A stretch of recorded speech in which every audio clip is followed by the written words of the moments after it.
ఒకటి మాత్రం ఇవాళ తేటతెల్లం అయిపోయింది. ముఖ్యమంత్రి రేవంత్ రెడ్డి ఈరోజు ఒక కన్ఫెషన్ స్టేట్మెంట్ ఇచ్చిండు. ఒక కన్ఫెషన్ స్టేట్మెంట్ ఇచ్చి అప్రూవర్ అయిపోయింది. ఏమని? నా వల్ల కాదు ప్రభుత్వాన్ని నడపడం, నేను ఇచ్చిన హామీలన్నీ తెలివితక్కువతనంతో ఇచ్చినా, నాకు తెలియదు 6 గ్యారెంటీల అమలు సంగతి కానీ, రుణమాఫీ సంగతి కానీ, మిగతా విషయాలు కానీ ఏదో తెలియకుండా కేవలం ఓట్ల కోసం మాత్రమే నేను హామీలు ఇచ్చినా, అప్పుడు బుకాయింపు మాటలు చెప్పినా, కానీ తంతె గారెల బుట్టలో పడ్డట్టు అనుకోకుండా వచ్చి అడిమారి గుడ్డి దెబ్బలక ముఖ్యమంత్రి అయినా. ఇప్పుడు ముఖ్యమంత్రి అయినాక నాకు నడపస్తలేదు, నాకు వ్యవహారం తెలుస్తలేదు అనే కన్ఫెషన్ స్టేట్మెంట్ మాత్రం ఇవాళ రేవంత్ రెడ్డి గారి అక్కసుతో కూడిన మాటల్లో స్పష్టంగా బయటపడ్డది. ఆయన చెప్తున్నాడు, మేము అడిగినాం, స్ట్రైట్గా అడిగినాం, 49,500 కోట్ల రూపాయలు అన్నారు కదా స్టేట్ లెవెల్ బ్యాంకర్స్ కమిటీ మీటింగ్లో రుణమాఫీ. మరి 49,500 40,000 ఎట్లయింది ముఖ్యమంత్రి గారు? నువ్వే చెప్పినావు 40,000 కోట్ల రూపాయలు ఏముందయ్యా, ఒక సంవత్సరం కడుపు కట్టుకుంటే చేసేస్తారు రుణమాఫీ అన్నావు, ఎందుకు చేయలేదని అడిగినాం. సమాధానం లేదు.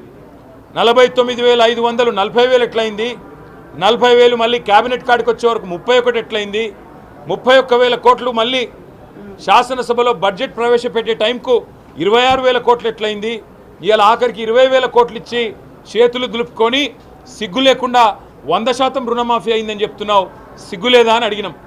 దానికి కూడా కన్ఫెషన్ స్టేట్మెంట్ ఏంటంటే, గతంలో ఇది ఉండే, అల్లం ఉండే, బెల్లం ఉండే, అది ఇది అనేదో తిమ్మిని బమ్మిని చేసి, బమ్మిని తిమ్మిని చేసి, మసిగూసి మారేడుకాయ చేసి రాష్ట్ర వ్యాప్తంగా చూస్తున్న రైతులందరికీ మాత్రం స్పష్టంగా అర్థమైంది ఈ ముఖ్యమంత్రి యొక్క డొల్ల నీతి, డొల్ల మాటలు. రైతు రుణమాఫీ విషయంలో వీళ్ళు చేసిన ప్రచారం అంతా కూడా ఉత్తదే అని చెప్పి ఇలా వాళ్ళ ఎమ్మెల్యేలే తేల్చేసారు. పాపం వాళ్ళ ఎమ్మెల్యేలకు ఏదో ట్రైనింగ్ ఇచ్చారట మొన్న 2 రోజులు. పాపం అబద్ధాలు చెప్పే ట్రైనింగ్ మాత్రం చక్కగా ఇచ్చినట్లు లేరు. అందుకే ఒక ఎమ్మెల్యేలేసేమో మా దగ్గర 70% అయిపోయింది అన్నాడు, ఇంకొక ఎమ్మెల్యేనేమో 70% కాకపోతే నేను అర్జెంటుగా రాజీనామా చేస్తాను ఎగురుతున్నాడు. వాస్తవం ఏంటంటే ముఖ్యమంత్రి ఏమో 100% అంటున్నాడు, ఎమ్మెల్యేలు పాపం సగమే నిజం చెప్తున్నారు, 70% అని చెప్తున్నారు. కానీ ఏ గ్రామంలో కూడా ఈరోజు వాస్తవం ఏంటి అంటే 25-30% మించి ఎక్కడ రుణమాఫీ జరగలేదు. ఇది వాస్తవం.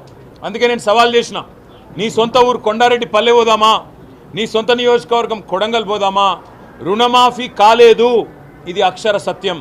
ఎస్ఎల్బీసీలో 49,500 కోట్ల రూపాయలు అని అక్కడ చెప్పి ఇవాళ 20,000 కోట్లు అని చెప్పి బయట చెప్పి డిపాజిట్ చేసింది మాత్రం ఇప్పటికీ 12-13,000 కోట్ల రూపాయలు కూడా రైతుల ఖాతాల్లో పడలేదు.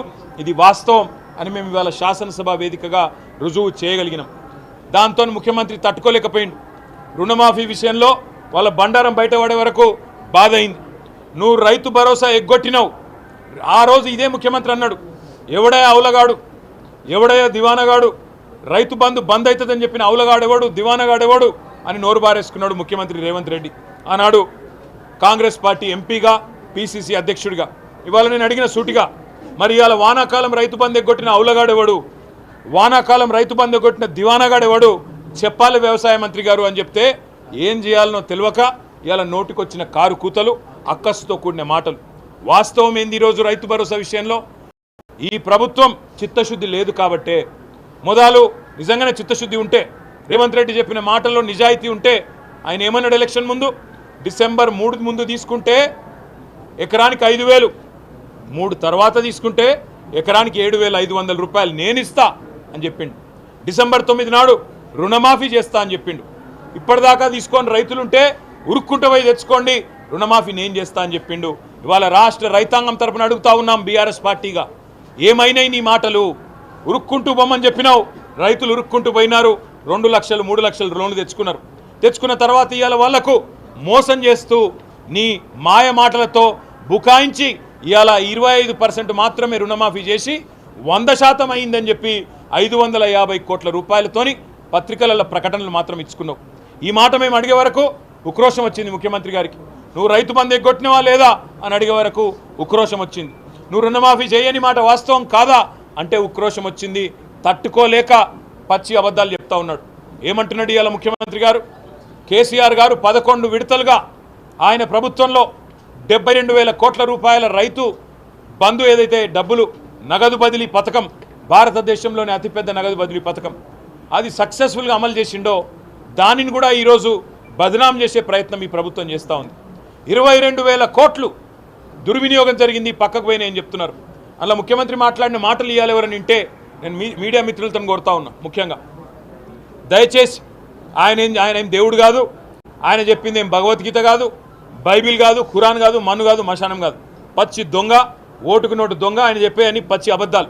ఎందుకు చెప్తున్నానో కూడా ఈ మాట చెప్తా. ఎందుకంటే ఇవాళ ముఖ్యమంత్రి మాట్లాడిన మాటలు ఎట్లా మాట్లాడిండు? 22,000 కోట్లు రియల్ ఎస్టేట్లోకి పోయినాయి, క్రషర్లకు పోయినాయి, రోడ్లల్లో ఉన్న భూములకు పోయినాయి. ఎందుకంటే ఆయన మాట్లాడితే మైక్ కట్ కాదు, ఎన్ని అబద్ధాలైనా అలవోకగా చెప్పే అసమాన సామర్థ్యం ఉంది రేవంత్ రెడ్డికి. కానీ వాస్తవమైంది, నేను మంత్రి గారిని అడిగిన 22,000 కోట్లలో ఏమేమి ఉన్నాయని అడిగిన. మంత్రి గారు ఏం చెప్తున్నారు? ఆ 22,000 కోట్లలోనే సాగు చేయని వాటికి ఏవైతున్నాయో అవి కూడా ఉన్నాయని చెప్తున్నాడు. మీకు అర్థం కావాలా, రాష్ట్ర రైతాంగానికి, రాష్ట్ర ప్రజలకు కూడా అర్థం కావాలా.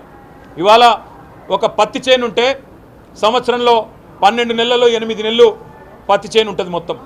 కంది చేను ఉంటే 8 నెలలు ఉంటుంది పంట, 8 నెలల పంట. అది పత్తి అయినా కందైనా 8 నెలల పంట. ఇప్పుడు వీళ్ళ లెక్క ఎట్లుందంటే ఆ మిగతా 4 నెలలు రైతులు సహజంగా ఇడిచిపెడతారు. ఇంకో 4 నెలలకు ఏం చేస్తాం, కూరగాయల పంటను ఇంకోటో ఏం పెడతామని చెప్పి ఇడిచిపెడతారు. ఆ 4 నెలలను కూడా లెక్కలు తీసుకొని అగో అది సాగు కాలేదు, అయినా 2వ విడత పైసలు ఇచ్చిండ్రు, 2వ విడత రైతు బంధు ఇచ్చిండ్రు, అవన్నీ దుర్వినియోగమైనాయని చెప్పి పచ్చి అబద్ధాలు ఈ ప్రభుత్వం చెప్తా ఉన్నది. నేను ఒకటే మాట్లాడుతూ ఉన్నా ఈ ప్రభుత్వాన్ని. కంది చేన్లు, పత్తి చేన్లు పండించే రైతులు, ఈ పంటలు పండించే రైతులు, వీళ్ళకు రేపటి రోజున మీరు 2వ పంటకు రైతు బంధు ఇయ్యరా? స్పష్టంగా చెప్పండి. ఎందుకంటే పత్తి రైతులు 45 లక్షల ఎకరాల్లో ఇలా పత్తి సాగు చేస్తూ ఉన్నారు. మరి వారికి 2వ పంటకి మీకు రైతు బంధు ఇచ్చే ఉద్దేశం లేనట్టుంది. కాబట్టే ఆ 2వ పంటకు సంబంధించిన మొత్తాన్ని కూడా ఈ 22,000 కోట్లకు నూకి ఇవాళ ఇష్టం వచ్చినట్టు తప్పుడు ప్రచారం చేస్తూ ఉన్నారు. నేను అడిగిన ప్రభుత్వాన్ని, మంత్రి గారిని, మీరు ఆ లిస్ట్ ఇవ్వండి. క్రషర్లు అంటున్నారు, భూములల్లో రోడ్లలో పోయిన భూములు అంటున్నారు, ఆ లిస్ట్ ఇవ్వండి. ఇచ్చినట్టయితే శాసనసభ ముంగట పెట్టినట్టయితే మాకు కూడా తెలుస్తుంది, ప్రజలకు కూడా తెలుస్తుంది, ఎక్కడ ఏ సర్వే నెంబర్ల ఏ భూమికి దుర్వినియోగం అయిందో తేలిపోతుందని అడిగినాం. కానీ మంత్రి గారు చాలా తెలివిగా ఏం చెప్తున్నారు, లేదు ఇది 2వ పంట పండించిన వాళ్ళ కూడా లిస్టు కూడా ఇళ్ళనే ఉంది, అన్ని కలిపే 22,000 కోట్లు అని చెప్తున్నాడు. నేను మళ్ళీ చెప్తున్నా, పత్తి రైతులు, కంది రైతులు రాష్ట్రంలో దయచేసి మోసపోకండి. ఆయన మాట్లాడే 22,000 కోట్లలో మీరు 2వ పంట ఏదైతే వేయలేదో దాని గురించే మాట్లాడుతూ ఉన్నారు. ఇవాళ ఎన్ని అబద్ధాలంటే ఆఖరికి తెలంగాణలోని రైతు ఆత్మహత్యల మీద కూడా అబద్ధాలు చెప్పే దుస్థితికి ఈ ప్రభుత్వం దిగజారింది. 2014లో మాకు ఆనాడు అధికారంలోకి వచ్చిన తర్వాత ఆ రోజు రైతు ఆత్మహత్యలు సంవత్సరానికి NCRB ప్రకారం, నేషనల్ క్రైమ్ రికార్డ్స్ బ్యూరో ప్రకారం 2014లో 1348 రైతు ఆత్మహత్యలు జరిగినాయి. 2015లో 1400, 16లో 645, 17లో 851, 18లో 908. అక్కడికి వెళ్ళి రైతు బంధు స్టార్ట్ అయింది. రైతు బంధు స్టార్ట్ అయినాక 2019లో 499, 2020లో 471, 2021లో 359, 22లో కేవలం 178. ఇది రైతు బంధు, రైతు బీమా ప్రభావం కాదా? ఇది పెరిగిన వ్యవసాయ విస్తరణ ఫలితం కాదా? ఇది అందుబాటులోకి వచ్చిన చెరువుల కింద వచ్చిన సాగు, అందుబాటులోకి వచ్చిన కాళేశ్వరం లాంటి ప్రాజెక్టుల వల్ల స్థిరీకరించబడ్డ సాగు కాదా? వ్యవసాయం కాదా? ఇది ప్రామాణికం కాదా? భారతదేశంలోనే హైయెస్ట్ పర్సెంటేజ్ ఆఫ్ రిడక్షన్ 11.1% ఉండే మేము అధికారంలోకి వచ్చినాడు రైతు ఆత్మహత్యల్లో తెలంగాణ యొక్క భాగస్వామ్యం. దాన్ని 1.57% తగ్గిస్తే దాన్ని కూడా చిన్నగా చేసి చూపే ఒక చిల్లర ప్రయత్నం ఈరోజు రేవంత్ రెడ్డి చేసిండు. దాంతోపాటు ఇంకా నికృష్టపు మాటలు. తెలంగాణ ఏదో వీళ్ళు మాకు అప్పచెప్పినాడే సర్ప్లస్గా ఇచ్చినామని చెప్తున్నాడు. రేవంత్ రెడ్డికి చరిత్ర తెలియదు, ఆయనకు వర్తమానము తెలియదు, లెక్కలు అంతకంటే తెలియదు. తెలంగాణ ఆంధ్రాతో కలిసినాడే 1956లోనే సర్ప్లస్ స్టేట్. తెలంగాణ 1968లో కూడా సర్ప్లస్ స్టేట్. తెలంగాణ ఉద్యమం మొదటిసారి ప్రారంభమైనప్పుడు 2001లో కూడా 2వ దశ ఉద్యమం ప్రారంభమైనప్పుడు అప్పుడు కూడా సర్ప్లస్ స్టేటే. 2014లో తెలంగాణ వచ్చినాడు కూడా సర్ప్లస్ స్టేటే. కొత్తగా నీ కాంగ్రెస్ పార్టీ పీకిందేమీ లేదు, ఇచ్చిందేమీ లేదు, మీ ప్రభుత్వాలు ఏదో ఊడబడిచింది కూడా ఏమీ లేదు. ఇంకా సిగ్గుమాలిన మాట, ఒక సంవత్సరంలో మేమేదో 20,000 కోట్లు ఇచ్చినామన్నాడు. ఆ 20,000 కోట్లు కూడా రుణమాఫీకి ఇయ్యలే. కేవలం ఇచ్చింది లెక్క కడితే 12,000 కోట్లు దాటదు. కానీ అదే మా ప్రభుత్వం గత 10 సంవత్సరాలుగా ఒకవైపు 28,000 కోట్ల రుణమాఫీ 2 దఫాలుగా, మరొక వైపు 73,000 కోట్ల రైతు బంధు, రెండు కలిపితే డైరెక్ట్గా రైతుల ఖాతాల్లో పడ్డ పైసలు లెక్క పెడితే 1,00,000 కోట్లు దాటింది. 10 ఏళ్లలో 1,00,000 కోట్లు దాటింది. వాళ్ళ రైతు బంధు భారతదేశానికి ఆదర్శమైంది. PM కిసాన్గా పేరు మారింది. కాలియా ఒడిస్సాలో, కృషి బంధు బెంగాల్లో, ఇంకా చాలా రాష్ట్రాల్లో. మేము ఇవాళ ప్రభుత్వాన్ని ఒకటే అడుగుతున్నాం, రాష్ట్ర రైతాంగానికి కూడా విజ్ఞప్తి చేస్తున్నాం. వీళ్ళు ఈ సబ్ కమిటీ వేసిందే టైంపాస్. సబ్ కమిటీ వేసిందే రైతు బంధు ఎగ్గొట్టేందుకు, రైతు భరోసాలో కోత పెట్టేందుకు. నేను అడిగిన ఇయ్యాల ఉద్యోగస్తులకు నేను రైతు బంధు అని ఎలక్షన్ ముందే చెప్పలే. ఉద్యోగస్తులు వాళ్ళ తల్లిదండ్రి వ్యవసాయదారులైతే ఆ ఉద్యోగస్తుడు వ్యవసాయ కుటుంబం నుంచి వస్తే సాయంత్రం పూట ఉద్యోగం అయిన తర్వాత పోయి వ్యవసాయం చేయడా? మరి ఆయనకు భూమితో ఉన్న కనెక్షన్ ఎందుకు కట్ చేస్తున్నావు? ఆయనను రైతుకు ఎందుకు గుర్తిస్తలేవని అడిగినా సమాధానం చెప్పలేదు. అదేవిధంగా పాన్ కార్డు కింద పెడితే ఇవాళ దాదాపు 1,30,00,000 పాన్ కార్డులు ఉన్నాయి తెలంగాణలో. మరి వాళ్ళందరికీ కట్ అంటే ఇక మిగిలేదెవడు ఆలోచించమని కోరిన. ఐటీ అంటున్నావు, ఇవాళ పాపం ఇన్కమ్ ట్యాక్స్ కట్టేటోళ్ళల్లా రైతు బిడ్డలైన ఐటీ ఉద్యోగులు ఉన్నారు, జర్నలిస్టులు ఉన్నారు. మరి రేపటి రోజున ఐటీ కట్టేటోళ్ళందరికీ తీసేస్తా రైతు బంధు అంటే ఎవడు మిగులుతాడు? అందుకే నేను అడిగినా దానికి సమాధానం లేదు. ఎటు పెట్టి వీళ్ళ సిద్ధాంతం ఒకటే, ఎలక్షన్లకు ముందేమో అందరికీ అన్నీ, ఇప్పుడు ఎలక్షన్లు అయిపోయినాయి కదా కొందరికే కొన్ని, అట్లా కటింగులు పెట్టి ఏదో రకంగా తప్పించుకోవాలన్న ఎజెండా తప్ప వీళ్లకు చిత్తశుద్ధి మాత్రం లేదు. ఇవాళ మేము అడిగినాం, ఆత్మహత్యల విషయంలో తప్పుడు మాటలు చెప్పినారు. అదేవిధంగా మన వానాకాలం రైతు బంధు ఎగ్గొట్టిండ్రు. ఎంత సిగ్గుమాలిన ప్రభుత్వం అంటే 700 కోట్లు బోనస్ ఇచ్చినాం అంటున్నారు. ఆ బోనస్ కూడా బోగస్ అని మేము చూపెట్టాం. ఈరోజు మేనిఫెస్టోలో పెట్టిందేమో దొడ్డువడ్లకు, ఇక్కడ చెప్తుందేమో సన్నాలకు అని చెప్పి సన్నాయి నొక్కులు నొక్కుతూ ఉన్నారు. అదేవిధంగా ఇలా మేము అడిగినాం, మీరు వానాకాలం రైతు బంధు ఎగ్గొట్టిండ్రు, మీరు అదేవిధంగా రైతు భరోసా అని పేరు మార్చిండ్రు తప్ప పైసలు మాత్రం పెరగలేదు. ఉన్నదే రైతు బంధును పేరు మార్చి కేవలం మార్పు అంటే ప్రజలు కోరుకున్నది, రైతులు కోరుకున్నది పేరు మార్పిడి కాదు. రైతులు కోరుకున్నది, ప్రజలు కోరుకున్నది గుణాత్మకమైన మార్పు. మాకు ఇంకిన్ని ఎక్కువ పైసలు రావాలి, ఎక్కువ పెట్టుబడి సాయం కావాలనే ఆలోచన చేసిండ్రు. అందుకే ప్రభుత్వాన్ని అడిగినాం, వానాకాలం ఎగ్గొట్టిండ్రు, మళ్ళొక్కసారి ఎగ్గొట్టే ప్రయత్నం చేయకండి, పెంచిన రైతు భరోసా ఇవ్వండి అని అడిగినాం. దాంతోపాటు మేము ఈరోజు వారికి ఇంకో 2-3 విషయాలు చెప్పాం. మేము ఈ ప్రభుత్వాన్ని నమ్మడం లేదు, వాళ్ళు చెప్పే కాకి లెక్కలు కూడా మేము నమ్మడం లేదు. 22,000 కోట్ల రూపాయలు దారి మళ్ళినాయి, దుర్వినియోగం జరిగిందని చెప్పి ఆయన చెప్తా ఉన్నాడు ఇవాళ రేవంత్ రెడ్డి.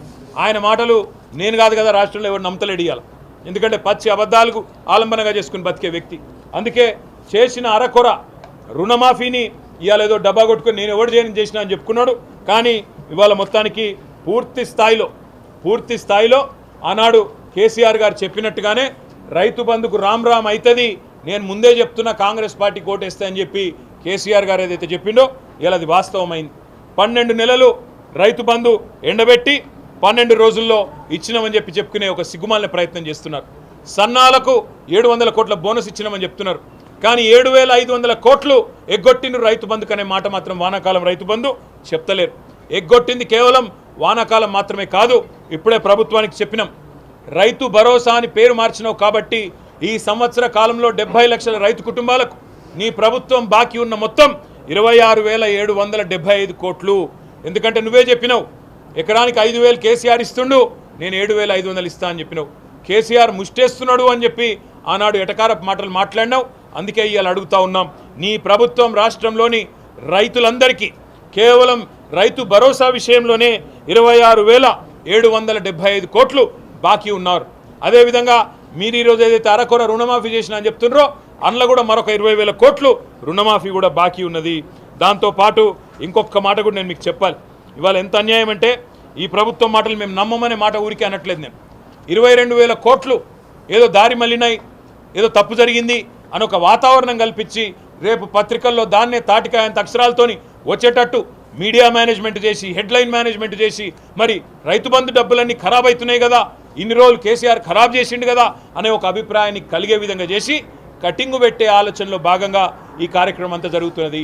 అందుకే రాష్ట్రంలోని ఉద్యోగులకి, రాష్ట్రంలోని పాన్ కార్డ్ హోల్డర్లకి, రాష్ట్రంలో ఉండే మన పత్తి రైతులకి, కంది రైతులకి, అదేవిధంగా ఒక పంట పండించే సోయా రైతులకు కూడా అనుకుంటా వారందరికీ నా ప్రార్థన, నా విజ్ఞప్తి. ఈ ప్రభుత్వం ఇవాళ ఎత్తగొట్టే ప్రయత్నం చేస్తున్నది. ఈ ప్రభుత్వం ఇవాళ కేవలం రైతు బంధుకు రామ్ రామ్ చెప్పే ప్రయత్నం చేస్తున్నది. మనం ఖచ్చితంగా అవసరమైతే అందరం కూడా ఈ ప్రభుత్వం మీద ఎక్కడికక్కడ మీ గౌరవ ఎమ్మెల్యేలు ఉంటే వారిని, ఎమ్మెల్సీలు ఉంటే వారిని, మీ స్థానిక ప్రజాప్రతినిధుల్ని రేపు స్థానిక సంస్థల ఎన్నికల్లో కూడా నిలదీయండి, అడగండి. సంక్రాంతి తర్వాత అంటున్నారు, ఇప్పుడు మరి ఏ సంక్రాంతో చెప్తలేరు. అది 24 సంక్రాంతి, 25 సంక్రాంతి. ఎందుకంటే రుణమాఫీ కూడా గిట్లే చెప్పారు. డిసెంబర్ 9 సంతకం అన్నారు, మళ్ళీ తర్వాత మర్చిపోయినరు. 2 డిసెంబర్ 9 దాటినాయి, రుణమాఫీ కూడా కాలే. అందుకే మేము రైతు సోదరులందరికీ విజ్ఞప్తి చేస్తూ ఉన్నాం. 10 ఏళ్ళు ఎట్లుండే తెలంగాణ వ్యవసాయం మీ కండ్ల ముంగటుంది.